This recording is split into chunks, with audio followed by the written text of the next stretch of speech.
Hello, Silent Hill fans. I'm Devin Shatsky, producer of Silent Hill Downpour, and this is... Tom Hewlett. I'm the senior associate producer on Silent Hill Downpour. And we're going to be with you for the next 8 minutes and 30 seconds as we talk over this demo that you're trying very hard to listen to.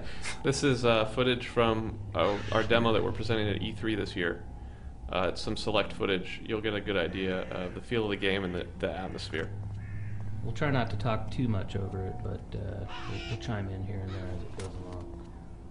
For instance, this part right here.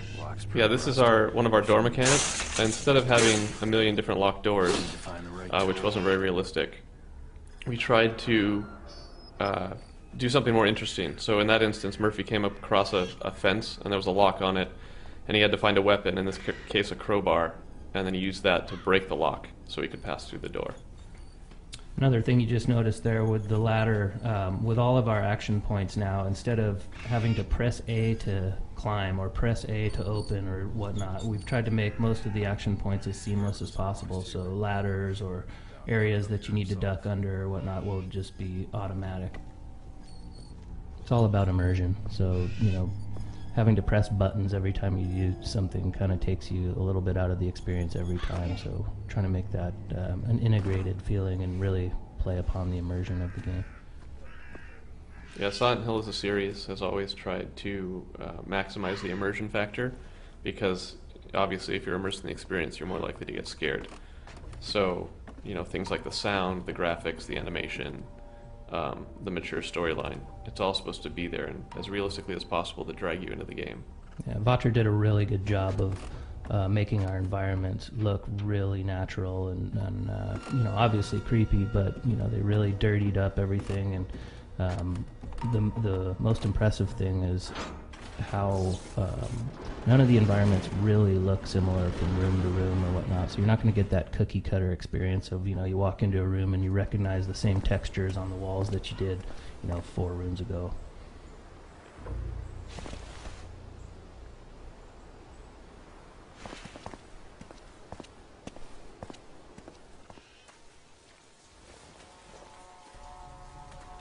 You can't undo it. Another thing we're doing for immersion is having self-talks, like we did in Shattered Memories, where instead of hitting a button and seeing some text about what the player thinks, Murphy will just sort of think to himself or say things about what he thinks. The examples you're seeing here are a placeholder for the time being. So in that last scene, Murphy talked an awful lot.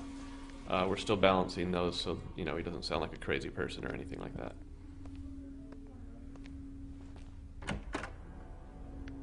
Hello? Anyone here? We've got some optional events throughout the game, so opening this cash register is not required. He's not solving an obscure puzzle or anything. He just saw a jukebox and found some money in the register, and now he can play an old fan favorite. Yeah, we really wanted to let the player activate certain objects in the world and really get that immersion so that they can interact basically with any objects. You walk into a bathroom, there's a toilet there, and boom, you can use it. How did I know that? But you wouldn't want to, because that would be disgusting. Gas? And here Murphy notices a gas leak, so he thinks he'll be a good Samaritan and maybe shut that off.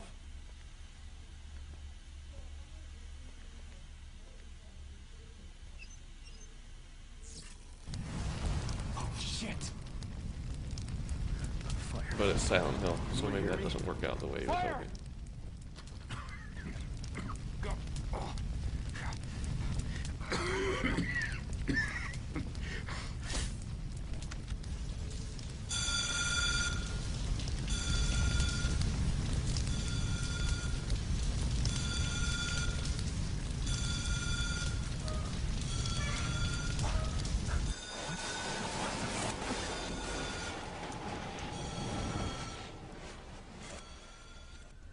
And there's our first Otherworld transition. You'll notice it had a lot to do with the water coming from the ceiling, and it did not in any way resemble the movie or Homecoming. We just want to make sure people notice that. Sometimes they miss it. It also looked nothing like Alan Wake. One key thing we try to do with our otherworld sequences in Downpour is think what you're doing change from moment to moment, so you never get too comfortable. You never really feel like you know what's going to be around the corner. We've also have a slight homage back to the older games with a lot of fixed cameras interspersed throughout the environments, which you saw an example of back there. You'll notice this still looks vaguely like the diner, but it's not the path Murphy just took to get in here. It's a totally different space.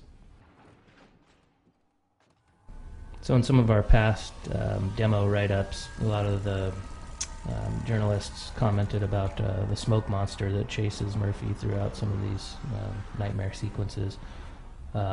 That's actually was placeholder back then when they had seen the builds, and this is what it was placeholder for. We've also replaced the plane crash with a bus crash. Yeah. And we've changed Murphy's placeholder name from Jack to Murphy. This chase mechanic is obviously pretty similar to what was in Shattered Memories. People seem to like that, but they wish there was also more combat to that game. So since Downpour does have combat, we've also added in the chase sequences. So you get a nice balance of both.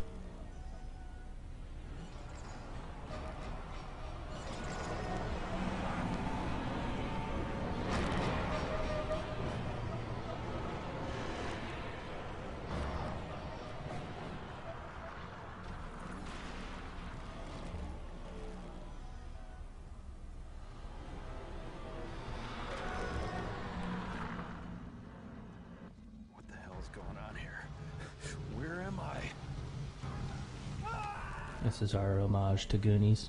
We are very big Steven Spielberg fans.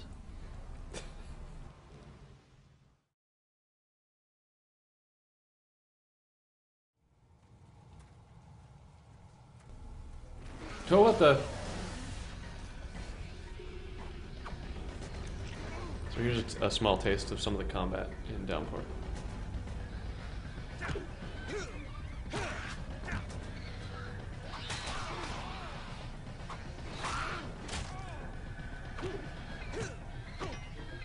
You notice Murphy's fighting with a crowbar here, but you can use objects strewn throughout the environments anywhere. So bottles, shovels, chairs, any object that you can find laying around is considered a weapon in Downpour.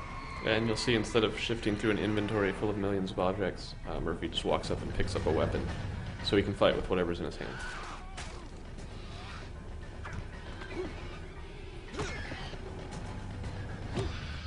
So we hope you enjoyed the demo. Stay tuned to the Silent Hill Facebook page for more updates, and we'll look forward to sending more information your way over the next few months.